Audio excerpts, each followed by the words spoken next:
பகவானிடம் இல்லாத ஒன்று. பகவானிடம் இல்லாத ஒன்று. பகவானிடம் இல்லாத ஒன்று. அசல பரிபூரண, அனந்த பரிபூரண, அத்வைத பரிபூரண, ஆனந்த பரிபூரண அவதாரராகிய ஸ்ரீமத் நாராயணரை தரிசிக்க அவர் திருக்கோயிலுக்கு சென்றேன். சென்ற பிறகுதான் யோசித்தேன், அச்சச்சோ, வரும்பொழுது பால், பழம், வெற்றிலை பாக்கு எதுவும் வாங்கி வரவில்லையே, பூவும் வாங்கி வரவில்லையே, என்ன செய்வது என்று யோசித்தேன். பழங்கள் வாங்கி வரலாம் என்று யோசித்தால் அதுவும் அவர் தந்ததே.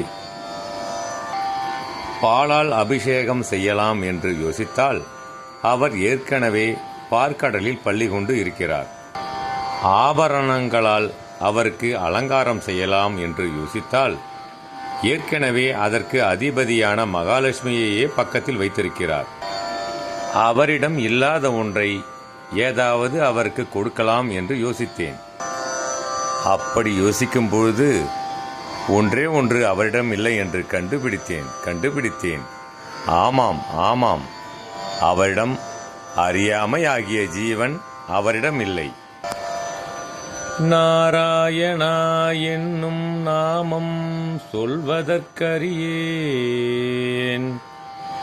பாராளும் பாதம் பணிந்தேத்தறியேன்.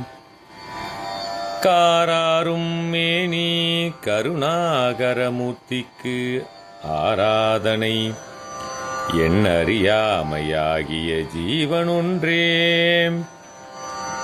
காராருமேனி கருணாகரமூர்த்திக்கு ஆராதனை, என் அறியாமையாகிய ஜீவனொன்றே.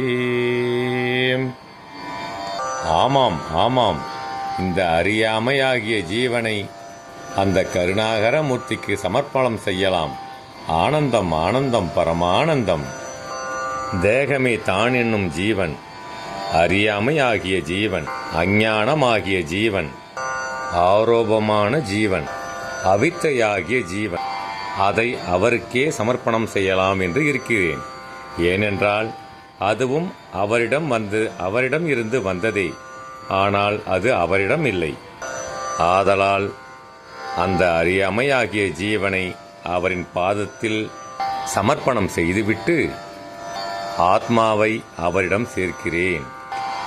ஓம் ஹரிஹரி ஸ்ரீ லக்ஷ்மி நாராயணா நமோ நமக. ஓம் ஹரிஹரி ஸ்ரீ நாராயணா நமோ நமக.